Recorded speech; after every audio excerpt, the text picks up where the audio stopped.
I tried to look as Love Island-y as possible, but this is the only swimsuit I have. I'm not like other girls. I can't swim. I don't think I'd get past the first round of auditions. Love Island is a pinnacle of British reality TV. Oh, I'm sorry, but it ain't on.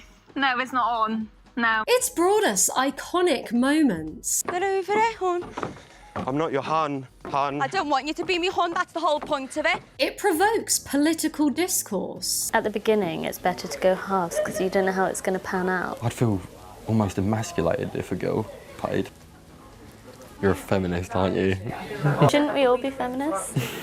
It is a net good for society. But for the most part, it's for the straights. Which is such a shame because the LGBTQIA+ community really wants a piece of the pie. Who wouldn't want opportunities like this?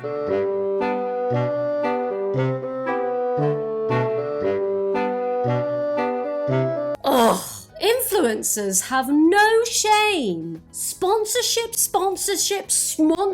Oh, by the way, today's video is sponsored by Likewise. Unlike personalized mayonnaise, today's sponsor is actually very useful. You know how you spend more time scrolling through Netflix than actually watching Netflix? Well, Likewise will help rectify that. It's a free app where you can share and get recommendations for TV shows, movies, podcasts, and books. There's these things called Today cards, which are daily recommendations you get on your feed, which you can either swipe or save. So it's like Tinder, except with this, you won't be disappointed. My favourite feature though is the lists feature. Firstly, I use lists to add things to my watch list because often I'm in a very specific mood, if you know what I mean. So for instance, I found this list. 13 bizarre true crime documentaries to stream after Tiger King. So this list was perfect for finding something that was true crime, so it was gripping,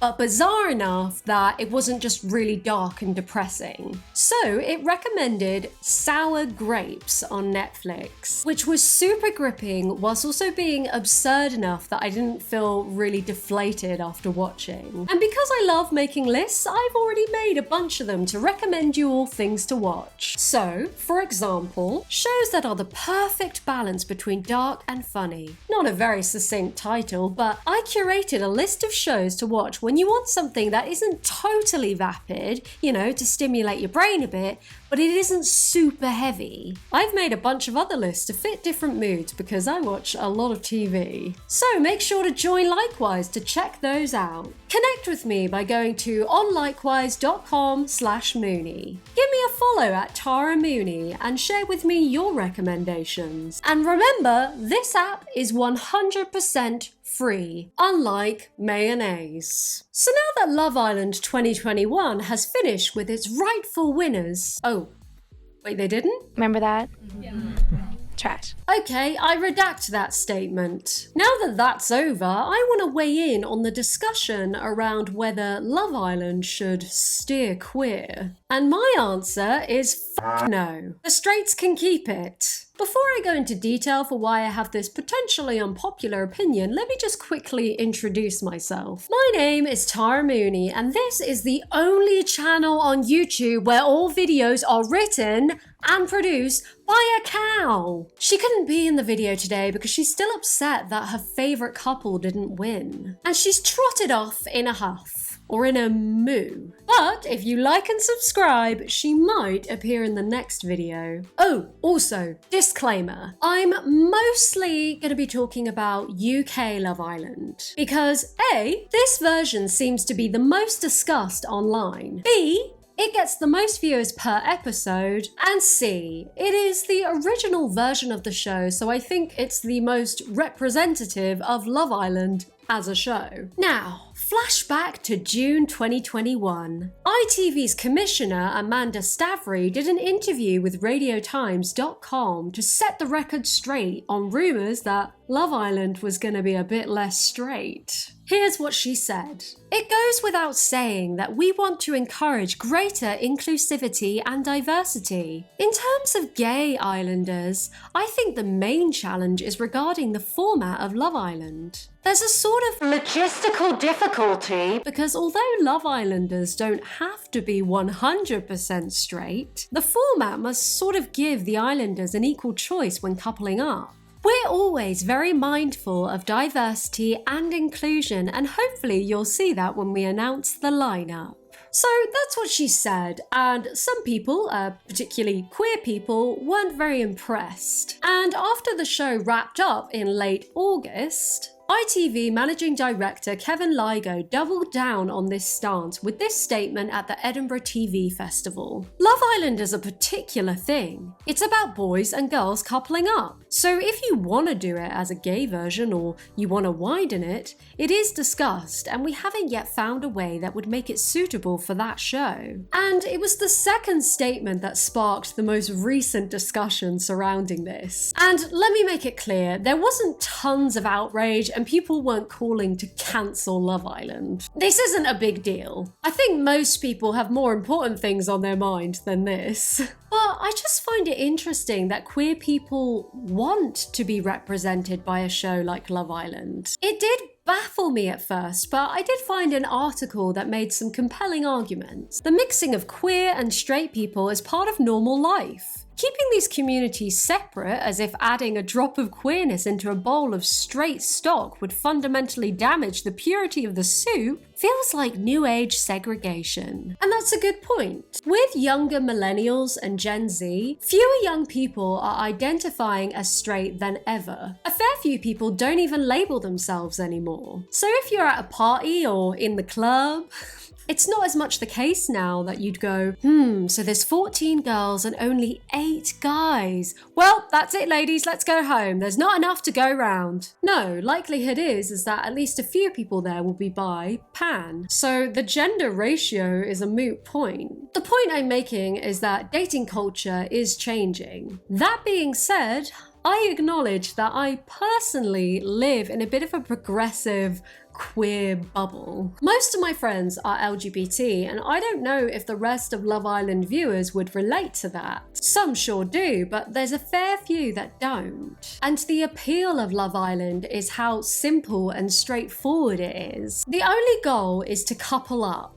There's no pie eating contests, you don't have to abstain from fornication, and each week viewers wait to see who gets picked and speculate about who's going to pick who because there's 8 boys and only 7 girls. Adding queer people into the mix would involve some more planning. There's a sort of logistical difficulty because although Love Islanders don't have to be 100% straight, the format must sort of give the Islanders an equal choice when coupling up. That being said, the reason ITV's statement cheesed some people off is because people smelt bullshit. It goes without saying that we want to encourage greater inclusivity and diversity. Does it though? I mean, for years, people have been bringing up the lack of body diversity, and the response has been, we want people to be attracted to each other. I wish they'd just be honest and say, listen, this is a show about people coupling up and trying to win money and boohoo sponsorship deals. We're not trying to change the world here. Because that's what Love Island really is. Let's be honest. That's what irked people. It was the pretense of caring about diversity and representation to appease viewers without putting in the work. Now, I understand that this is contentious and a lot of people will disagree, and I do not represent all of the people, but I think an LGBTQIA+ Love Island would do far more harm than good.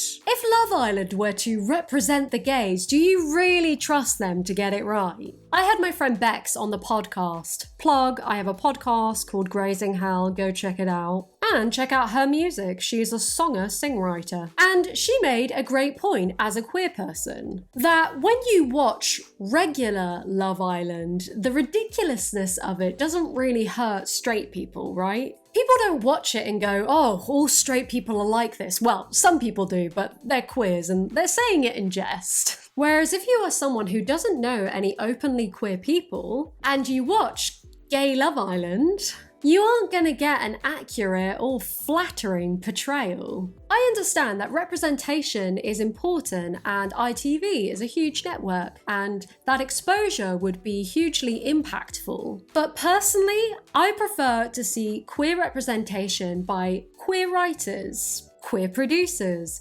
queer networks. A lot of the responses to the logistical difficulties comment was, just make Love Island bisexual, it would be chaotic. And whilst that's true and would be doable, I'd personally hate to see that. Growing up, I heard about how bisexual people weren't real and they were greedy, and that stopped me coming out for years. Having a show with bi people being chaotic would be a fun watch, but I fear that it would play into these stereotypes. And as I previously mentioned, straight people who don't know any bi people won't have the critical eye to be able to decipher stereotypes from reality. I think we're better off supporting homegrown, bi-produced dating shows, like The Bi Life, which was a bisexual dating show hosted by drag queen Courtney Act, who is bisexual herself.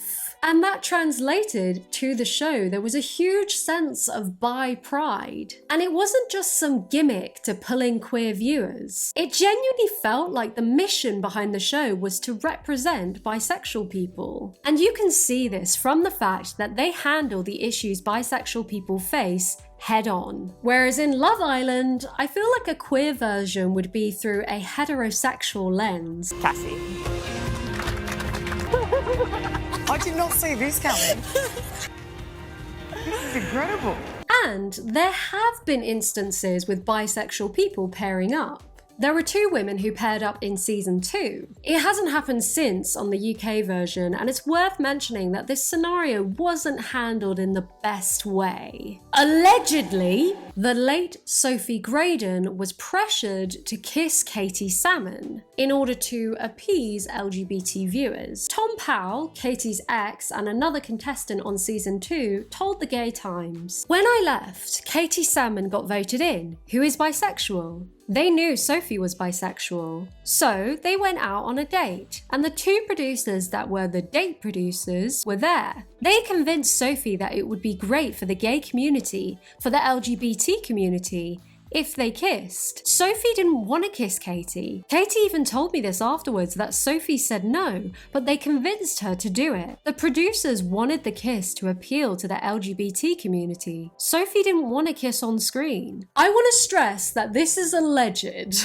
But I wouldn't be surprised considering that Love Island producers put entertainment over mental health. This is tricky because I'd rather support LGBT shows about LGBT dating, like The Bi Life, or apparently Are You the One has a queer season which is meant to be very good. But I understand that A, this representation wouldn't be showcased to as large of an audience. B, these shows don't have the money and reputation to stay afloat. There was only 1 season of The Bi Life, which is a shame. Whereas ITV have so much cash and a large viewership, so exposure from them could have a huge impact. Viewers like to relate to what they see on screen. And for some viewers, the classic heterosexual format is getting a bit stale. What makes ITV's decision even more baffling is that there is clearly an appetite from viewers. A Love Island that allows its contestants to be openly LGBTQ+ would allow for many sexual and gender stereotypes, many perpetuated by the show itself, to be broken down. While I take those points on board, I'm still not convinced. I don't trust the producers behind Love Island to do it well, and I think asking for it is misguided. They obviously don't want to or care to, as demonstrated by the fact that they cut scenes where Sharon talks about being bisexual. Why do people want disingenuous representation? Don't we want more than that? ITV may be a huge broadcasting network, but if they are going to make a mockery of queerness, I'd rather they didn't. Love Island is called Straight Camp for a reason. As far as I'm concerned, the straights can keep it. On a totally different note, let's look at today's subscription pet shout out. This is Janeway, like the Star Trek captain, which I've never seen. People accuse her of having a resting bitch face, but she's just pensive. She follows her owner around and meows constantly to share her opinions. Her nicknames are Kitten Whiskers and Fuzz Bucket. She's also rather fashionable. And for that, we ought to give her a round of applause.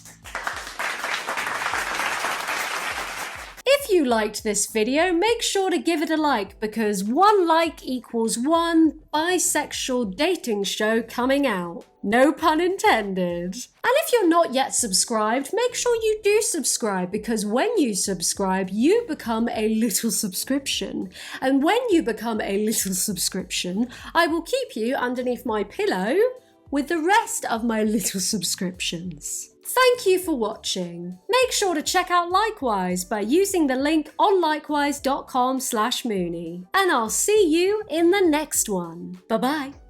Bye-bye now. Bye-bye. Bye-bye now. Bye-bye.